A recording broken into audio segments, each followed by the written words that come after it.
সুপ্রিয় ছাত্রীরা, আসসালামু আলাইকুম। আমরা আর্থিক অবস্থা বিবরণী অঙ্ক করছিলাম। তো এখানে একটা আর্থিক অবস্থা বিবরণী প্রশ্ন দেওয়া আছে। প্রশ্নটা খেয়াল করো। প্রথমে দেওয়া আছে নগদ ও ব্যাংক জমা 42,000। তারপর হচ্ছে কলকবজা মোট লাভ দেওয়া আছে, তাহলে আমাদের মোট লাভ আর বের করতে হবে না, মোট লাভ 40,000। তারপর দেওয়া আছে সমাপনী মজুত পণ্য। প্রশ্নের মধ্যেই সমাপনী মজুত পণ্য দেওয়া আছে 55,000। মোট লাভও দেওয়া আছে, সমাপনী মজুত পণ্য দেওয়া আছে। মূলধন, প্রাপ্য হিসাব ও প্রদেয় হিসাব, বেতন 2/3। এটা আগেও করেছিলাম। বেতন 2/3 অর্থ কী? 3/2 অংশ দেওয়া আছে, 3/1 দেওয়া নাই। 3/1 হবে বকেয়া। লগ্নির সুদ, অফিস সরঞ্জাম 10% ঋণ 1/8/14। তো 1/8/14 মানে হচ্ছে 14 সালের 8 মাসের 1 তারিখ নেওয়া হয়েছে, তাহলে আমাকে এটার উপর সুদ ধরতে হবে। 8, 9, 10, 11, 12, 5 মাসের সুদ ধরতে হবে ঋণের উপরে। লগ্নি মানে বিনিয়োগ 1/1/14, তাহলে লগ্নির উপর 1 বছরের সুদ ধরতে হবে। মূলধনের সুদ আছে, বিলম্বিত বিজ্ঞাপন আছে, আর আছে চালানি কারবারে প্রেরিত পণ্য, যেটার জন্য অঙ্কটা দেওয়া। চালানি কারবারে প্রেরিত পণ্য কথাটার অর্থ হচ্ছে কি? অর্থাৎ তুমি চট্টগ্রামে ব্যবসা করছো, ঢাকায়ও তুমি বিক্রি করতে চাচ্ছ, তো সেখানে তুমি মাল পাঠালে তোমার কি লাভ হলো না লস হলো, সেটাকেই বলা হয় চালানি কারবার। এখানে দেওয়া আছে মেশিন সংস্থাপন ব্যয় 2,000 টাকা মজুরির অন্তর্ভুক্ত রয়েছে। মেশিনটি 1/7/14 তারিখে সংস্থাপন করা হয়েছে। কমিশন অর্জিত হয়েছে কিন্তু এখনও পাওয়া যায়নি 1,000 টাকা। বিলম্বিত বিজ্ঞাপনের 1/3 অবলোপন করতে হবে। চালানি কারবারে প্রেরিত সকল পণ্যের প্রতিনিধি 10% কমিশন সাপেক্ষে 20,000 টাকায় বিক্রয় করা হয়েছে। সমন্বয়গুলো আবার বলছি। মেশিন সংস্থাপন ব্যয় 2,000 টাকা মজুরির অন্তর্ভুক্ত রয়েছে।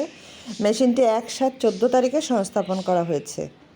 তারপরে কমিশন অর্জিত হয়েছে কিন্তু এখনও পাওয়া যায়নি। বিলম্বিত বিজ্ঞাপনের 1/3 অবলোপন করো।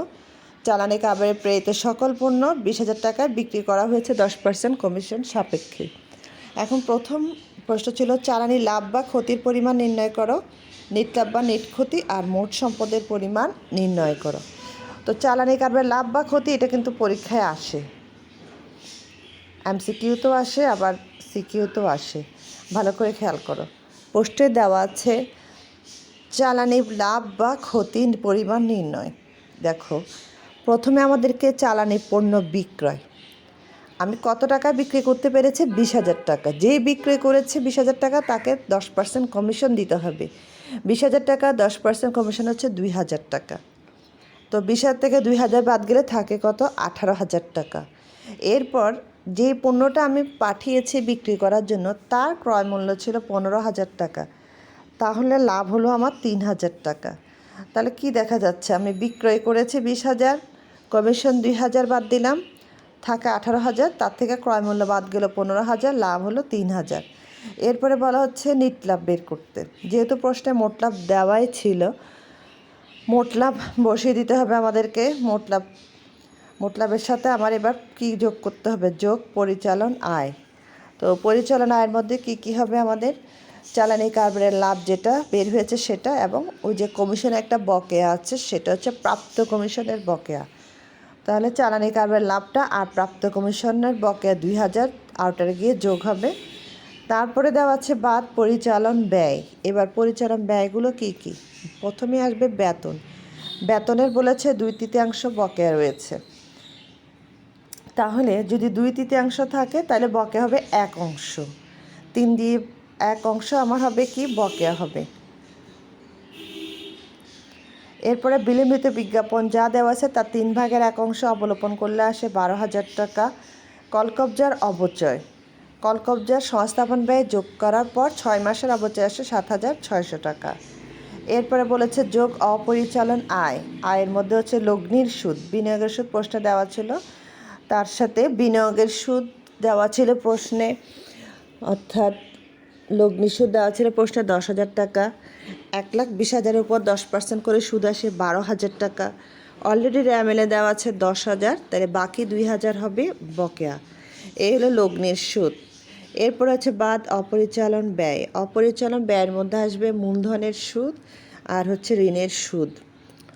মূলধনের সুদ আর কি আসবে? ঋণের সুদ। তারপর সবগুলো যোগ বিয়োগ করলে নিট লাভ বের হয়ে যাবে।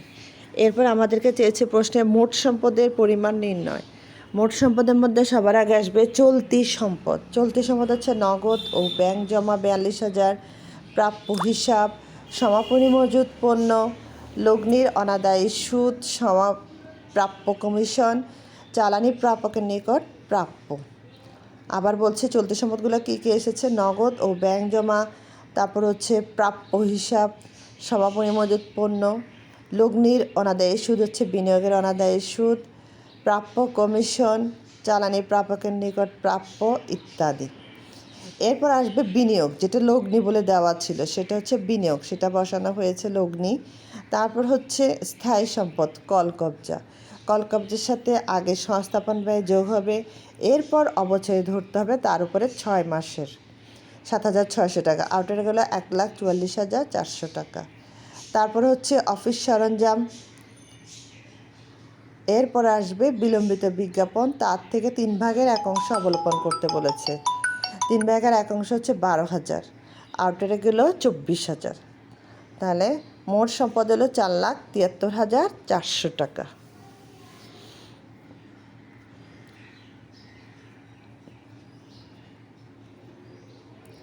অঙ্কটা সবাই তোমরা আবার হাতে কলমে করবে। আল্লাহ হাফেজ।